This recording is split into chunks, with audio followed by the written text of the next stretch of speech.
সাতপন্থীরও press briefing করছে, জোবায়েরপন্থীরও কিন্তু press briefing করছে। আমি একটা উত্তর কিন্তু অনেকবার দিছি। আমাদের কিন্তু পুলিশের জনবল যদি দেখেন, এখানে 2,02,000 আছে হলো যারা অপারেশনাল পুলিশ, আর প্রায় 12,000-এর মতো আছে যারা ওই সিভিল অন্যান্য হেল্প করে থাকে। আর আমার হলো টোটাল মনে 185 না কতজন জানি আছে যারা এটা একেবারে একটা নগণ্য সংখ্যা। এই আমরা 185 জনের ধরতেছি না, প্লাস আমরা কোনো নতুন রিক্রুটমেন্টে যাচ্ছি। এখানে পুলিশ কিন্তু পুরাটাই ফাংশনাল। আমি নির্বাচন না, আমি বলবো যে কোনো কিছুর জন্য পুলিশ পড়ছে।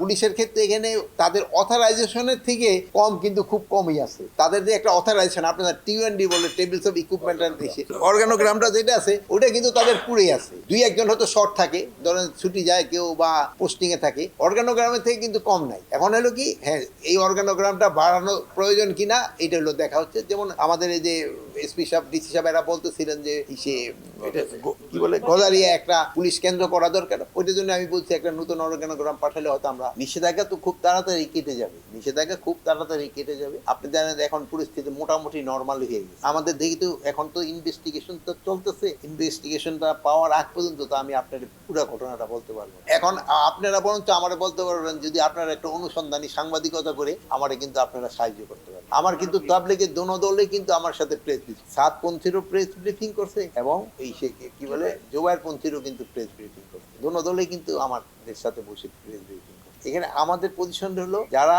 অপরাধ করছে তারা অপরাধীরা শাস্তির আওতায় আসতেই হবে, তার ক্ষেত্রে কোনো ধরনের ছাড় দেওয়া হবে না। আমরা তাদের কঠোর হাসতে তাদের আমরা দমন করব এবং তারা আইনের আওতায় অবশ্যই আসতে হবে। যে সময় একটা ঝড় হয়, ঝড় হয়ে গিয়ে যদি একটা বাড়ি ঘর অনেক সময় ক্ষয়ক্ষতি হয়, এটা যদি আপনি বলেন যে সাথে সাথে পরের দিনে সব ঠিক করে ফেলবো, হবে না তো, এটা কিছু সময় লাগে। আর এই এখন যে আপনারা যে নির্বাচনের তারিখটা বললেন, যেহেতু আমি অ্যাকচুয়াল তারিখের কথা আমি জানি না কত তারিখে হবে কি হবে, এটা হয়তো চিফ অ্যাডভাইজার এবং ইলেকশন কমিশন তারাই বলতে পারবেন। আমাদের পুলিশ বাহিনী যে স্ট্রেংথ আছে এবং অন্যান্য যে সশস্ত্র বাহিনী তাদের সাথে আছে, র্যাব রয়ে গেছে, আনসার রয়ে গেছে, বিজিবি রয়ে গেছে, এদের দিয়ে এই মানে যে কোনো পরিস্থিতি কিন্তু মোকাবেলা করা কোনো অবস্থায় অসুবিধা হবে না।